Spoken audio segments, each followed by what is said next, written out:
everyone, and welcome back to my corner, where today I'm going to do a manga reading catch-up, which of course definitely involves yet another slight book haul, but it is what it is. Let's get started because I have a lot to talk about. I wanted to start with the fact that since the last Manga Corner wrap-up, I have finished and read the entirety of 僕だけがいない街 by Sanbei Kei. So Kei Sanbei. This manga series was translated as Erased into English, and it is a complete full series. So it's a full series, but I'm going to say basically it has 9 volumes, but the full series ends at 8 volumes. And I'm going to explain to you what that means in a little bit later, because it's going to, it's something I'm going to mention again when I do my book haul. So for now, I read the original 8 volumes of this series. What is this series? It's basically a sort of a murder mystery thriller with a science fiction twist. Basically, our protagonist has the ability to go back in time, but only when it's triggered by a sudden, dramatic, and drastic event. And in this case, it is has been triggered by the murder of his mother, where he goes back to his childhood when he's about 10-11 years old, because it turns out that the murder of his mother is most possibly connected to an event in his past where one of his classmates was kidnapped and murdered. So basically there were a series of young children being kidnapped and murdered in the Hokkaido area in Japan, and somehow that past is connected to the future of his mother being murdered. And I said in my last video that I had once tried reading this before. I had read the very first 3 volumes, and I had found the pacing of the series a little bit difficult. I had struggled. Also, the author uses kind of strange Japanese words and slight strange expressions, at least from someone from the point of view from someone who's not a native speaker, as someone who had to learn Japanese as an adult. But what I mean by the strange Japanese words and expressions is not that, you know, Japanese natives would not know those words. It's just that for me, I had never encountered those kind of words or expressions in other media. So that's just what I mean by that. It definitely caught me off guard. It wasn't, the Japanese wasn't as straightforward as I had previously had experience with. And I had trouble with the pacing and the rhythm of the narrator, of our protagonist. But I can say that this time around, other than volume 1, where I kind of had the same problem, but I do tend to struggle with volume 1s of any sort of manga, or maybe even the first few chapters of a book. It can happen. Oftentimes it takes me like 3 to 5 days to read the very first volume of a manga, and then by the time I get to the end, I'm reading a manga like in an hour or 2 hours. So there's always sort of a period of adaptation. But yeah, in this case, this time around, I had no problem reading this, and the fact is, I was so engrossed by the end. Yeah, I was reading. My initial intention was just to read these at lunchtime during lunch, but I was bringing them home so I could finish them. So I was reading a volume a day because I was absolutely hooked. I thought this was fantastic. It's not pretty art. It's not like Shonen Jump kind of art. If you're used to that anime style, it's definitely very different. It's a much more ragged kind of type. Not ragged, I mean the art itself is very polished and very clean, but the character design is a little bit, it's just a little bit different. It's not going to be your standard like Shonen Jump type style. But it's still incredibly amazing, and it's just really, really interesting. I loved the twists and turns that came in. You'll suspect someone, and the author will throw you off their path, and you start suspecting someone else, but then all of a sudden the author throws you again in another direction. And I thought that manipulation of us as a reader was really, really well done and really fun. And when it came to discovering the cause of all of this, of this incident, and the direction it leads our protagonist, I thought it was absolutely fantastic. It was not a direction I thought it would go in, and it was just really, really good. I definitely highly recommend this because it was just absolutely so much fun. So really, really enjoyed this. Next, in terms of what I've read, I am caught up on極主夫道, which is The Way of the Househusband by Ono Kosuke. So Ono Kosuke. So yeah, The Way of the Househusband. This has been translated into English as The Way of the Househusband. Super popular for obvious reasons. This is so funny. Volumes 8 and 9, as I'm aware of, are not yet translated, but they will be soon, so you just have to be patient. My volume 8 is a special edition Japanese cover, if you're curious. It comes with, this was, basically the t-shirt he wears is different in the normal version versus the special edition version. In the special edition version, he's wearing the fan goods of his wife's favorite group, Peleliu. And the original version, I think he's just wearing the standard Shiba Inu apron. But yeah, I bought the special edition, which comes, although I haven't read it yet, it does come with this special little mini manga with about the Peleliu girls, which very excited to read. I just put it aside and kind of forgot about it, so I'll have to read it later. But it'll be nice to read while I wait for volume 10 to come out. But this was so, I mean, it's so funny. I have to say that the gag is getting, I mean, the gag never changes throughout the series. It's the same thing. You get little snippets. You get the puns on Yakuza. You get these ridiculous situations. And I would say volume 8 is weaker. I definitely didn't like have that like silly grin on my face as much as other previous volumes, but I did love the one about the golfing, where he goes golfing with his wife. I think that was just absolutely hilarious. Really loved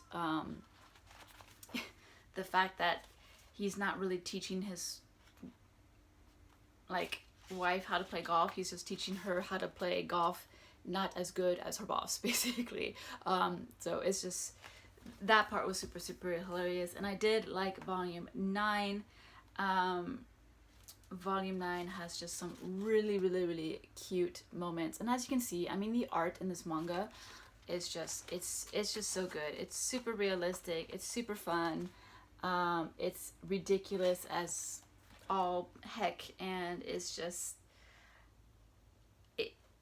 I just love this manga. It's hilarious. It's just, it's the most ridiculous kind of situation you can get in, but that's the whole thing. It brings joy out of the little every moments you have in life, like you would get from a standard Nichijou manga, which is just your standard everyday, like, have fun, live life kind of manga. But because of the twist of the Yakuza, it really adds these absurd situations, and it gives you these like an absurd viewpoint on those everyday situations that you wouldn't normally have with this non-traditional protagonist.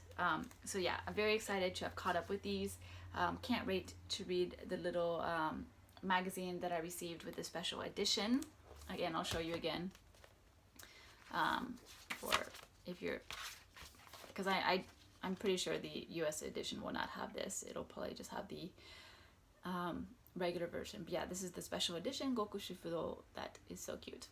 I hesitated between the two because I really like the original cover as well. Like, the original cover is pretty cool. Like, it's fun.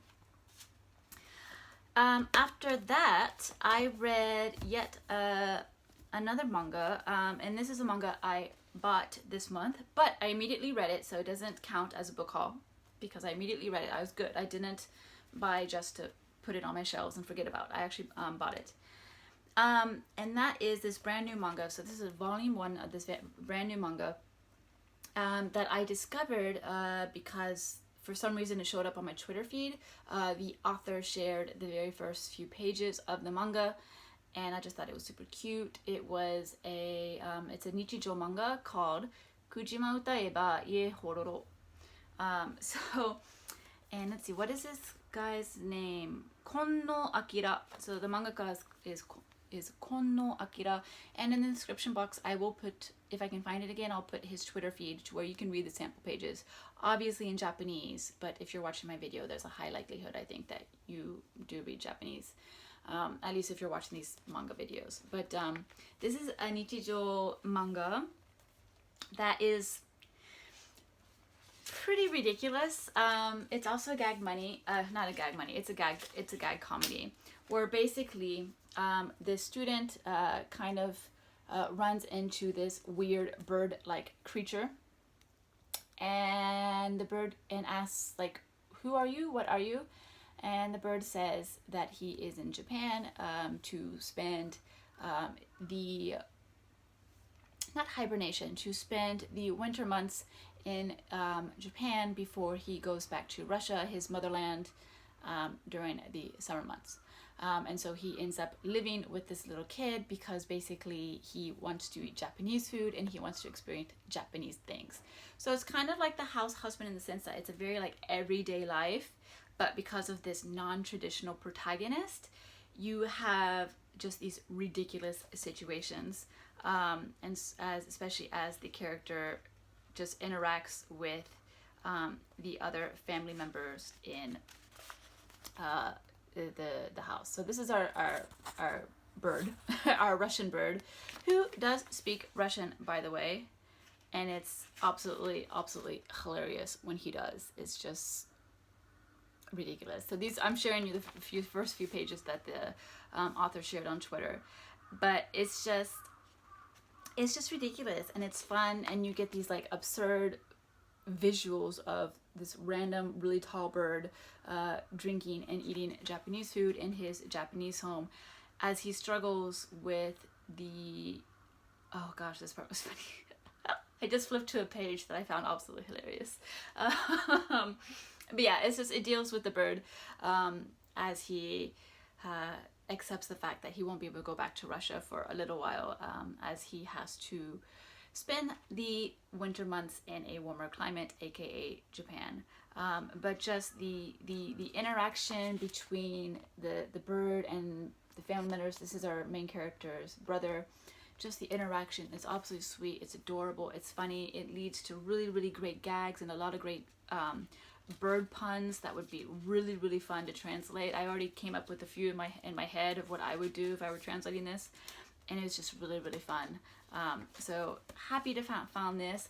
I think right now it's a little bit on the weaker side. For me, it didn't have the impact as, say, like the very first volume of極主夫道, that way of the house husband. Like this one had me cracking up in volume 1. This one had me smiling and like snickering. Oh, well, there was that one page where I was just like, this is so funny. But I think this is gonna get continue to get really stronger and stronger with every volume. I mean, the first volume is solid, don't get me wrong, but I think what's gonna be great about this series is that I do very much believe it's going to get even stronger as we go on and follow our bird, our little Russian bird, in many more ridiculous scenarios as he explores Japan. So yeah, this was really fun. Obviously not translated in English because it just came out like last week in Japan. Like I pretty much read this on the day I purchased this, on the day it came out basically, and read it on the day it came out. So excited! I'm in the loop. So yeah, that's Kujima Utae ba Ie Hororo, not Hororo, Hororo, Ie Hororo. So yeah, there we go. Super fun. Love it. Recommend it if you're in Japan and you are looking for something new to read. So that's everything I read this month. So going back, I had the book haul, so I did buy this and I read it, but I did buy this month.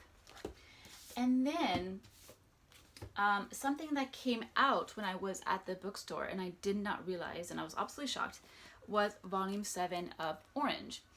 So I ended up reading the entire series of Orange last year, I believe. It was I had read like the first 2 volumes at one point, put it down just because I wasn't reading that at that time very much. I had just arrived in Japan. I wasn't really focused on reading. I was just wanting to explore my new life in Japan.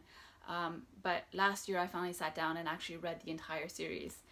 And basically Orange is, well, let me start with the plot. Orange is basically about a group of friends who have decided they are going to save their friend, their 6th friend, Kakeru. So there are 5 friends in the group. Kakeru is a transfer student and become a group of 6, but again they become a group of 5 because Kakeru has decided that he is going to end his life. And basically what happens is that our main protagonist, who is actually on this side, sends herself a letter from the future. And so now the past protagonist has the opportunity to save this transfer student from taking his own life. So this story is a beautiful story about friendship and support, and about being able to express your feelings, about being open to people, about really going for the things that make you happy and not suppressing your emotions. So it's a really beautiful, beautiful story. And so what it is that originally this was a 5 volume manga. So the series completes itself in 5 volumes. Then there was a 6th volume that came out that was called Orange Mirai, so Orange the Future. And basically that volume goes into the future of the new reality that's been created and follows basically the course of our protagonist in this new future. And at the end of and that was called volume 6. So at the end, at the volume 6, our mangaka, the author, who is Takano Ichigo. Do you actually say Ichigo? Yeah, Takano Ichigo. So Takano Ichigo is our mangaka. And at the end of the volume 6, in her little author blurb, so the author commentary, where many manga, like in the flap, they have, the author will like write some commentary. And at the end of volume 6, she wrote that this probably won't be the last volume. So just now, a few years later, we have volume 7 that just came out called Taisetsu na Anata e, which means it's kind of like as a letter to like my darling you're so like you're important to me, to you this person who's important to me, basically. I'm not a translator, so I'm not very good at on-the-spot translation. So this volume just came out, and so I was very curious and I wanted to buy it. So this goes back to my Erased, when I was talking about Erased, because basically I told you that Erased finishes in 8 volumes, but there is a 9th volume. So here's the thing. Typically, I am not the person who likes spin-offs, and I'm not the type of person who likes continuations of series that I've already completed, like, so basically like extra books on top of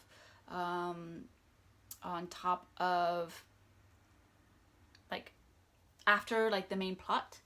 And I also don't like series that not only are spin-offs, but are spin-offs that focus on the children of the characters that we had in the first series. So those are like 3 continuations of series that I absolutely, I'm not a fan of. I've never been a fan of. I just can't get into those. I don't have interest. So I had decided that I was not going to read volume 9 of Erased because I was told that it was basically just following the characters and what they were doing at a certain point in this series where our protagonist wasn't available, basically. And that wasn't really interesting to me. But I did see this volume 7 and I was like, well, it's a cute, like, this is, at least this is going to be cute. Maybe it'll give me some reactions. But I have started reading the very first bit, just briefly on the train. I haven't been able to complete it since then. But it's also kind of the same thing. It's basically focusing on the other friendships that aren't like the main characters. So it focuses on the other friends and their interactions with this character. And it's quaint and it's moving, but it's basically what I expected it to be. It's not, at this point, having just read the very first part, it's not a needed read to have this, but I am still going to read it and try and to enjoy myself with it. So I'm gonna read it, but in general, when it comes to like these sequels, I'm not always a big fan of them. But it is kind of like, because when I know that I have like volumes 1 through 8, and I know there's a volume 9 out there, but I don't own it, it does kind of like play with my brain a little bit. But yeah, so in any case, I'm still reading this, but this will come up in my next manga corner wrap up. But yeah, it's the same thing. Like I read I Am a Hero, the zombie series, which I absolutely love. And then last year I read the additional little volume, like the little spin-off standalone, which was I Am a Hero in Osaka. And it was fun to revisit that world, but like it doesn't add anything to the original series. But it was just fun to revisit the world. So that's kind of what I'm doing with Orange, with this volume of Orange. I'm revisiting the world, I'm revisiting those emotions, but is it a necessary read? No, it's just pleasant, it's fun. I know like I own the series Fushigi Yugi, and the series that I own is the sort of the versions where they take these original editions and then they kind of put them together to create smaller but fatter versions. And so the Fushigi Yugi that I own has the original series, but it also has like the little after series that came after it. And that part I haven't finished because I just don't like it. I was not enjoying myself, so I abandoned that. So as you can see, I have a bit of a pattern of not liking spin-offs. Okay, 20 minutes and I still have a little bit more to talk about. One, I wanted to mention a manga that I actually bought in time for my other manga corner video, but I just didn't, I forgot to mention it.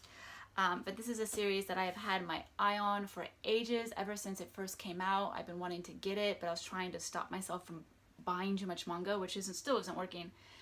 But it did recently win a prize for being part of the best mangas. And I was like, okay, well, I really want this. I'll at least buy volume 1 because I want to support the author so much. But I know, and I know I'm going to love this. But that's called Peleliu, Lakuen no Guernica, by Peleliu and Guernica of Paradise.